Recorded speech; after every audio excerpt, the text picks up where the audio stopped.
ঠিক যেটা ভাবছিলাম, যে ভয়টা পাচ্ছিলাম, সেই ঘটনাটাই ঘটেছে। গতকাল কানাডায় দুজন হিন্দুকে গুলি করে খুন করা হয়েছে। হিন্দুকে কি কারণ বলা হয়েছে?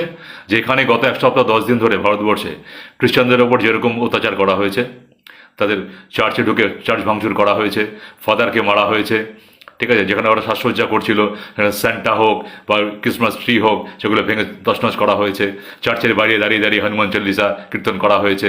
এই যে ডিস্টারবেন্স করেছে, তার বদল হিসাবে ওরা করে। আরে ভাই, উগ্র মৌলবাদী সব ধর্মে আছে, তোরা নিজেরা ভাবিস না আমরাই সবচেয়ে বড় হনু, তোদের চেয়ে বড় বড় হনু বহির্বিশ্বে আরো বসে আছে।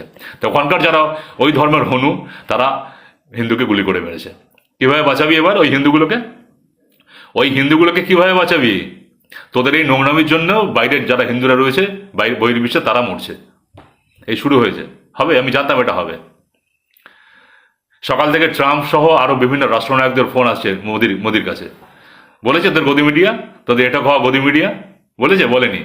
সকাল থেকে ইন্টারন্যাশনাল চাটন চলছে মোদিকে, ইন্টারন্যাশনাল চাটন, বুঝিস, চলছে।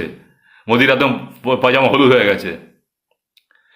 এগুলো বন্ধ কর। গোবর খেকো, অশিক্ষিত তোরা জানি, কিন্তু বোঝ, একটু তো বুঝবি। গোবরটা কম খা, গরুর মুদ কম খা, একটু বোঝ। আর বাংলায় ওই 1,36,00,000 যে ওই কি লজিক্যাল ডিসক্রিপেন্সিতে নাম তুলেছিস, আইদার ওকে লিস্ট বের কর, অথবা কান ধরে ক্ষমা চাও। সিআই ক্ষমা চাও, বিজেপির হয়ে আর কাজ করো না। আজকে অভিষেক দা বলেছেন, লজ্জা থাকলে ওই লিস্টটা বের করো, না হলে কান ধরে ক্ষমা চাও।